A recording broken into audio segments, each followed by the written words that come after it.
मैं असलम गोरी अंग्रेजी नया साल 2025 की सभी देशवासियों को हार्दिक बधाई और शुभकामनाएं प्रेषित करता हूं। साथ ही देश के कुछ वर्तमान हालात पर भी अपने विचार व्यक्त करना चाहता हूं। आज शासन सत्ता में बैठे लोग किसी क्षेत्र में विस्तार की बात करते हो, किसी क्षेत्र में सुधार की बात करते हो या देश में विकास की गति की बात करते हो, लेकिन मैं ये कहना चाहता हूं कि देश में बढ़ते भ्रष्टाचार और चलती सांप्रदायिक नफरत की गति के आगे ये सारी घोषणाएं शासन सत्ता की पीछे हैं। आज देश में जो सांप्रदायिक नफरत की हवा और भ्रष्टाचार का दौर चल रहा है, ये देश की तरक्की और मजबूती के लिए किसी दीमक से कम नहीं है। आज भ्रष्टाचार एक रिवाज बन गया है। यदि कोई बंदा अपना जायज़ काम भी कराने जाए और वो लेन देन ना करे तो उसका जायज़ काम भी उलझ जाता है और लोगों में एक तरह की धारणा बन गई है कि बिना लिए दिए कोई काम होता नहीं है। और यदि आपकी जेब में पैसा, किसी अवैध को भी आप वैध कराना चाहते हो तो आप भ्रष्टाचार के माध्यम से किसी अवैध को वैध कराने के लिए संबंधित अधिकारी कोई भी गोपाल गांठ लगाकर उसको वैध ठहरा देंगे। और इस तरह के अवैध भ्रष्टाचार के खिलाफ किसी भी तरह की मैं प्रमाण सबूतों के किन्हीं भी अधिकारी, कर्मचारियों, शासन सत्ता से शिकायत की जाए तो कोई सुनवाई नहीं करता, कोई कार्रवाई नहीं करता।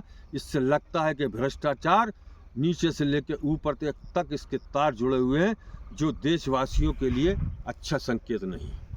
दूसरे, देश में पहले सांप्रदायिक नफरत का विश्वमन एहरे गहरे नत्थु खेरे करा करते थे, लेकिन धीरे धीरे इसका विस्तार होता गया तो कई हिंदू और मुसलमान, जिनको न मज़हब का इल्म न धर्म का ज्ञान, धार्मिक चोले धारण कर लोगों की भावनाएं भड़काना, लोगों के जज्बातों से खिलवाड़ करना और सांप्रदायिक विश्वमन करने लगे। आज ऐसे लोगों को सांप्रदायिक नेता के रूप में पहचान मिलने लगी।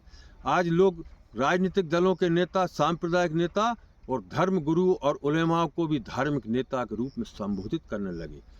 लेकिन विगत कुछ समय से देश में यहाँ धर्म गुरुओं के मुँह से जब सांप्रदायिक नफरत का विश्वमन होने लगा, धर्म गुरु सांप्रदायिक नफरत में की बयानबाजी करने लगे, वो निहायत ही चिंताजनक है। जिन धर्म गुरुओं का काम मानव के बीच जोड़ पैदा करना, शांति भाईचारे की बात पैदा करना, लोगों को धार्मिक रास्ते से मानवीय पाठ पढ़ाना और धार्मिक रीति रिवाज से जीवन यापन करने का तरीका सिखाने की जो बात करते हैं, वो अगर सांप्रदायिक नफरत का पर विश्वास करने लगें तो ऐसा हालात देश और देशवासियों को किसी खतरे की घंटी से कम नहीं। मैं उन तमाम देशभक्तों और जो मानवीय सोच से ओतप्रोत हैं उनसे ये निवेदन करना चाहता हूं कि ऐसे हालात के खिलाफ आपकी खामोशी भी हानिकारक है। इस पर आवाज़ उठाओ और इस तरह के सांप्रदायिक नफरत, भ्रष्टाचार पर रोक लगना देश और देशवासियों के हित में होगा। इसी विचार के साथ मैं अपनी बात समाप्त करता हूँ। जय हिंद।